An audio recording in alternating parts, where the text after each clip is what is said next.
오늘 저에게 주신 하나님의 말씀은 마가복음 11장 1절로 11절 말씀입니다. 신약성경 73페이지 마가복음 11장 1절로 11절 말씀 제가 봉독하도록 하겠습니다. 그들이 예루살렘에 가까이 와서 감람산 벳바게와 베다니에 이르렀을 때에 예수께서 제자 중 둘을 보내시며 이르시되 너희는 맞은편 마을로 가라. 그리로 들어가면 곧 아직 아무도 타보지 않은 나귀 새끼가 매어 있는 것을 보리니 풀어 끌고 오라. 만일 누가 너희에게 왜 이렇게 하느냐 묻거든 주가 쓰시겠다 하라. 그리하면 즉시 이리로 보내리라 하시니 제자들이 가서 본즉 나귀 새끼가 문 앞 거리에 매어 있는지라. 그것을 푸니 거기 서 있는 사람 중 어떤 이들이 이르되 나귀 새끼를 풀어 무엇 하려느냐 하매 제자들이 예수께서 이르신 대로 말하되 이에 허락하는지라. 나귀 새끼를 예수께로 끌고 와서 자기들의 겉옷을 그의 위에 얹어 놓음에 예수께서 타시니 많은 사람들이 자기들의 겉옷을 또 다른 이들은 들에서 벤 나뭇가지를 길게 펴며 앞에서 가고 뒤에서 따르는 자들이 소리 지르되 호산나 찬송하리로다. 주의 이름으로 오시는 이여 찬송하리로다. 오는 우리 이 조상 다윗의 나라여 가장 높은 곳에서 호산나 하더라. 예수께서 예루살렘에 이르러 성전에 들어가사 모든 것을 둘러보시고 때가 이미 저물매 12 제자들을 데리시고 베다니에 나가시니라. 아멘. 살아계신 하나님의 말씀입니다. 우리 잠시 기도하고 하나님 말씀 듣도록 하겠습니다. 사랑의 하나님 아버지, 다시금 주님의 말씀을 들을 수 있는 기회 주심을 감사합니다. 저희의 말씀을 아버지 하나님 저희에게 말씀하옵시고 저희가 주님의 말씀을 마음에 받아 새기고 품고 또 그 말씀으로 하여금 열매 맺는 삶 살아갈 수 있도록 인도하여 주시옵소서. 예수 그리스도의 이름으로 기도드리옵나이다. 아멘. 6월절이 다가왔습니다. 6월절. 이스라엘이 애굽에서 종노릇하며 살다가 하나님의 은혜로 출애굽하게 된 그 시간을 기리는 유대인의 가장 큰 절기 중 하나입니다. 사람들은 여러 지방에서 6월절을 지키려고 예루살렘으로 모여들기 시작했습니다. 로마 제국 지방 곳곳으로부터 많은 사람들이 이렇게 예루살렘에 와서 한 사람을 찾기 시작합니다. 바로 예수 그리스도입니다. 그들은 아직 한 번도 예수님을 만난 적이 없습니다. 한 번도 본 적이 없는 예수님. 하지만 지난 3년 동안 예수님의 소식을 이렇게 전해 들었습니다. 예수님의 권위 있고 능력 있는 그러한 가르침. 아직까지 그 누구도 하나님의 말씀을 예수님처럼 가르친 자, 권위를 가지고 가르친 자가 없다라고 합니다. 물을 포도주로 변화시키시고 폭풍을 잠잠케 하시고 또 물 위를 걸어가신 예수님. 안진뱅이를 일으키시고 장님의 눈을 여시고 병든 자를 고쳐주신 예수님. 어떻게 보면 썩어 빠진 기성세대의 지도자들을 대적하시고 오히려 가난한 자들을 위하여 약자들을 위하여 그들과 함께 서 계셨던 예수님. 무엇보다도 죽은 자를 다시 살리신 예수님. 많은 사람들이 바로 이 예수님을 찾고 있었습니다. 이제 6월절인데 예루살렘에 사람들이 많이 모여들고 있는데 과연 그를 볼 수 있을까? 과연 예수님께서는 예루살렘에 나타나실까? 그리고 무엇보다도 바로 이 예수님이 과연 성경이 말하고 있는 그리스도이신가? 메시아이신가? 사람들은 궁금해하면서 예수님을 찾고 있었습니다. 하나님께서 이스라엘을 애굽에서 구하신 것처럼 과연 이 예수가 이스라엘을 로마 제국으로부터 구하고 로마 제국을 몰아내고 다윗의 왕국을 다시 설립할 사람인가? 썩은 정치인들을 몰아내고 새로운 하나님의 나라를 세울 그러한 자인가? 과연 언제 이 지역을 뒤집어 놓고 다시 새로운 것을 설립하실까? 이러한 기대 속에서 이들은 예수님을 찾고 있었습니다. 여러분, 우리는 어떠한가요? 과연 우리는 어떠한가요? 우리도 이런 생각을 할 때가 있지 않습니까? 이 세상을 돌아보면 온갖 죄악으로 가득 차 있는 곳이 바로 이 세상입니다. 오늘이 3월 25일입니다. 아직 1분기가 지나가지도 않았습니다. 한 주일을 남기고 있는 이 상황 속에서 미국에는 벌써 총기 사고로 인한 사고들, 사람들이 목숨을 잃는 경우가 무려 100번이 넘었다라고 합니다. 정치인들은 나라와 백성을 위하는 정책들보다는 자신들의 권력과 이득을 챙기기에 바쁩니다.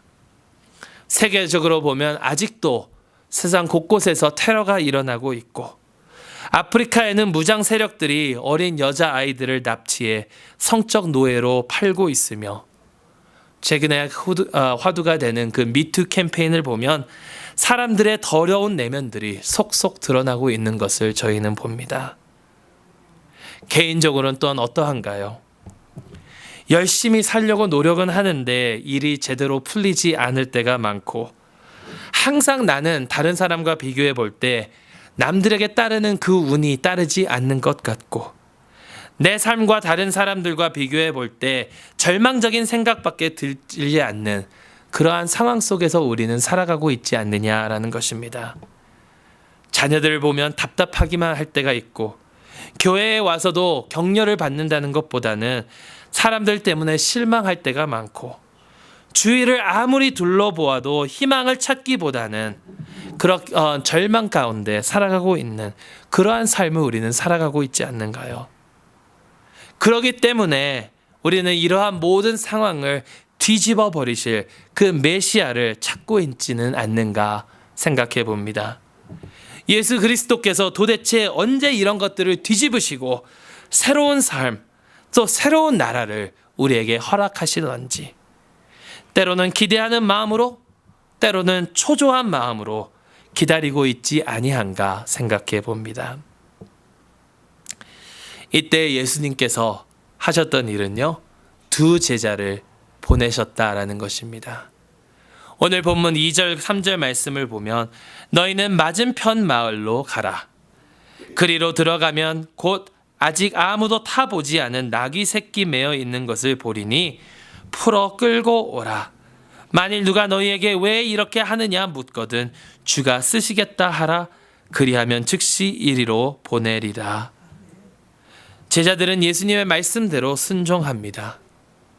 그 마을에 들어가니까 나귀 새끼를 찾았고, 그 나귀를 풀려고 하니까 거기에 서 있던 사람들이 왜 나귀 새끼를 푸느냐라고 물었고, 예수님께서 말하라고 하신 대로 대답을 합니다. 그리고 그 나귀 새끼를 이끌고 와서 자신들의 겉옷을 벗어 그 위에 얹어 놓습니다. 그리고 예수님께서 그 나귀를 탑니다. 이제 예루살렘으로 향하십니다. 예루살렘으로 올라가는 그 길에는 많은 사람들이 나와 있었습니다.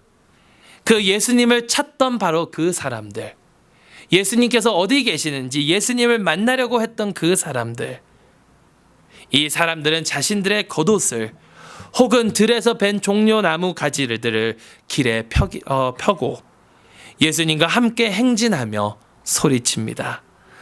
호산나 찬송하리로다.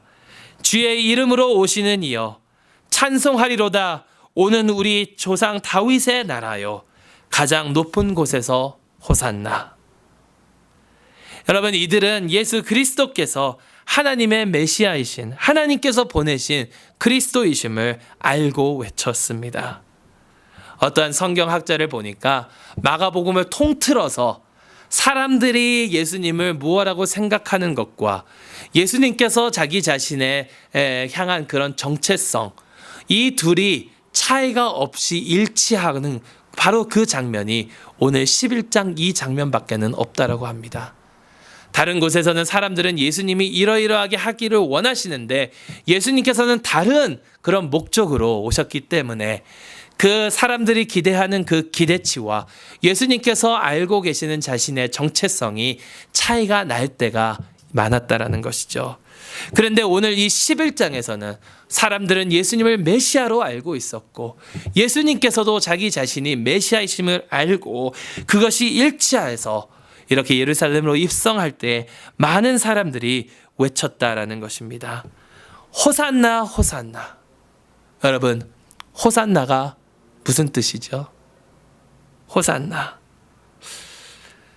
많은 젊은이들에게 호산나가 무슨 뜻이냐라고 물어보면 그 호산나, 호산나, 호산나 높은 곳에서 이 찬양 때문에 찬양인 줄 알거나 하나님께 경배 드리는 걸로 알고 있는데 호산나는요, 구원하소서라는 뜻입니다. 구원하소서.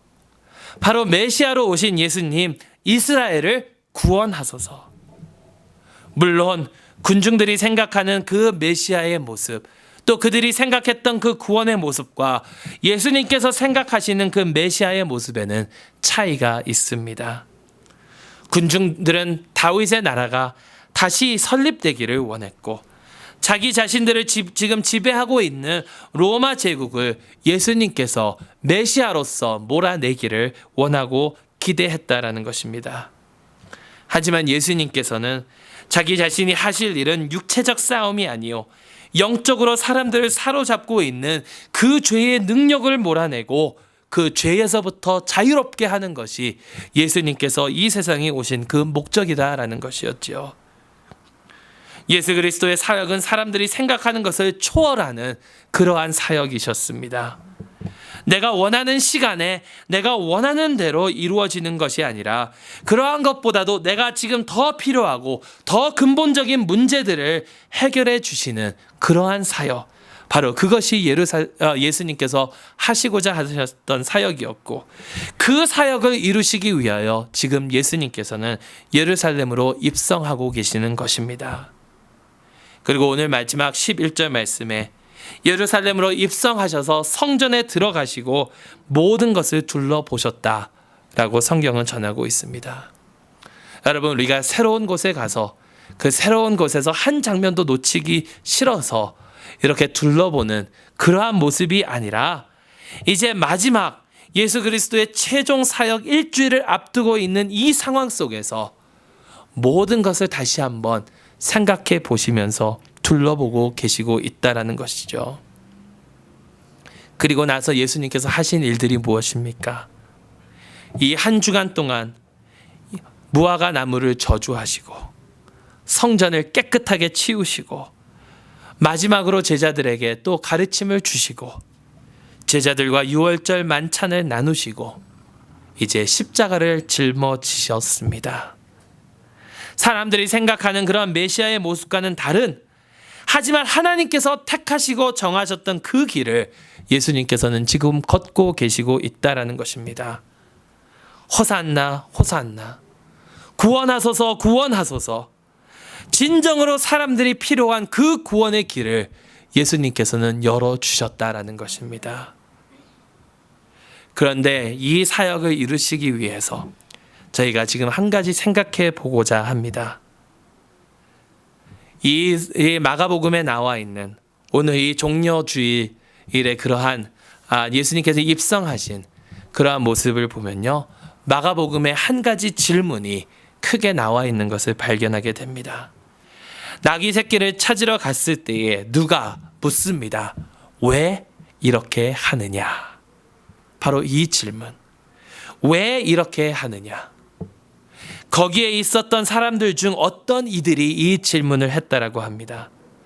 그 말은 다시 말하면 아직 예수님께서 무엇을 하고 계시는지 모르는 그러한 사람, 지금 도대체 이 일들이 왜 일어나는지 모르는 그 사람이 모르기 때문에 했던 그 질문, 왜 이렇게 하느냐? 왜 이렇게 하느냐? 여러분, 저는 오늘날 이 질문을 많은 사람들이 던지고 있다라고 생각을 합니다. 우리가 오늘 이렇게 함께 모여서 하나님께 예배를 드리고 있는데 왜 이렇게 하느냐? 이번 주 고난 주간으로서 특별 새벽 기도회를 하기 위해서 매일 아침 일찍 나와 함께 기도를 드리는데 왜 이렇게 하느냐? 오늘 오후에도 이승국 이성선 장로님 댁에서 이렇게 모이겠지만 세상 살기도 바쁜데 시간을 내서 왜 목장으로 모이고 또 모이고 왜 이렇게 하느냐? 나 하나 벌어먹기도 바쁜 이 세상 가운데 어렵게 번 돈을 선교를 하고 또 구제를 하고 헌금을 하고 왜 이렇게 하느냐? 남이 알아주지도 않는데 나 혼자 섬기는 것 같고 다른 사람들은 그냥 편안히 있는 것 같음에도 불구하고 섬기는데 왜 이렇게 하느냐? 여러분, 어제 워싱턴 DC에서 총기 소지를 막기 위한 그 삶을 위한 행진, 그리고 또 콜로라도 주의회 앞에서 이민자들을 위한 행진들이 있었는데 거기에 많은 사람들이 자비를 들여 그 중에는 많은 저희 장로교인들과 또 많은 기독교인들이 참여를 했는데 왜 이렇게 하느냐? 왜 이렇게 하느냐? 예수님께서는 제자들에게 이렇게 대답하라라고 가르치십니다. 주가 쓰시겠다. 주가 쓰시겠다. 주님을 위한 것이다. 주님께서 사용하시겠다. 주가 쓰시겠다. 무슨 뜻입니까? 주님께서 이제 예루살렘으로 입성하십니다. 그렇기 때문에 나귀 새끼를 푸는 것입니다. 주께서 입성하실 때에 그 나귀 새끼가 사용될 것이기 때문에 주께서 지금 입성하고 계시는 예루살렘은 어떠한 곳입니까? 아직 로마 제국이 통치하고 있는, 아직은 부패한 종교 지도자들이 권력을 잡고 있는, 아직은 불안정한 그러한 곳, 바로 그 예루살렘으로 예수님께서 입성하고 계시기 때문에 그 입성하기 위하여 이 나귀를 주께서 쓰시겠다. 여러분, 예수님께서는 입성하기를 원하십니다. 아직도 총기 사고로 인해서 두려움에 떨고 있는 학교 가운데로, 아직 정치적으로 불안정한 곳으로, 아직 기근으로 말미암아 삶의 위협을 받고 있는 그러한 곳으로 예수님께서는 입성하기를 원하신다라는 것입니다. 아직 물질 때문에, 건강 때문에, 가정 때문에, 외로움 때문에, 불확실한 미래 때문에 힘들어하고 불안해하고 있는 그러한 우리의 삶 가운데 예수 그리스도께서는 입성하고 하려고 계시고 있다라는 것입니다. 그래서 우리가 하고 있는 이 모든 것들, 우리가 하나님께 바치고 있는 이 작은 것이라 할지라도 그 섬김이 다 그러한 입성을 위하여 주님께서 사용하고 계시고 있는 것들이라는 것이죠. 다시 말해 우리의 모든 섬김과 봉사와 예배와 헌금과 기도와 모든 것들이 예수 그리스도께서 입성하셔서 세우실 그 하나님의 나라, 죄로부터 자유로워지고 이 세상의 모든 능력으로부터 자유로워지는 그 나라를 준비하는 것이요, 함께 동참하고자 하는 바로 그것이다라는 것입니다. 왜 이렇게 하느냐? 주가 쓰시겠다. 주를 위한 것입니다. 주님께서 사용할 것입니다. 주가 쓰실 바로 그것입니다. 나의 부족한 것을 위하여, 부족한 것들을 주를 위하여 드릴 수 있는 저와 여러분들이 될 수 있기를 소망합니다. 주님께서 우리의 부족한 섬김을 주님을 위하여, 주님의 나라를 위하여 사용할 수 있기를 간절히 소망합니다. 그래서 여러분, 호산나, 우리가 생각하는 것과는 다를 수 있지만 주님께서만 주실 수 있는 그러한 자유, 화평, 승리가 주님께서 우리의 작은 섬김을 사용하여 주셔서 우리 가운데 충만할 수 있기를 주님의 이름으로 축원합니다. 왜 그렇게 하느냐? 주가 쓰시겠다. 호산나 우리 왕 예수님이시여. 이 고백이 저희의 고백이 될 수 있기를 주님의 이름으로 축원합니다. 기도하겠습니다. 사랑의 하나님, 감사합니다. 저희의 삶은 혼돈스럽고 복잡하고 두렵고 외롭고 불안하고 이러한 것들이 저희의 삶임을 잘 압니다. 이 가운데 주님 입성하여 주셔서 호산나 우리를 구원하여 주시옵소서. 우리를 구원하여 주시기 위하여 2000년 전 예루살렘으로 입성하시고 십자가에 못 박혀 돌아가신 예수님, 그 은혜를 생각하면서 저희가 가진 그 작은 것이라 할지라도 주님을 위하여 헌신할 수 있는 믿음 저희 가운데 허락하여 주시옵소서. 왜 예배를 드리는가? 왜 기도를 하는가? 왜 헌금을 하고 구제를 하고 선교를 하고 도대체 왜 이렇게 하는가? 주께서 쓰시기 때문임을 고백할 수 있는 믿음 허락하여 주시옵소서. 그래서 저희의 삶 가운데 호산나 우리 왕 예수님이시여 고백할 수 있는 믿음 허락하여 주시옵소서. 감사드립니다. 우리 주님 예수 그리스도의 이름으로 기도드리옵나이다.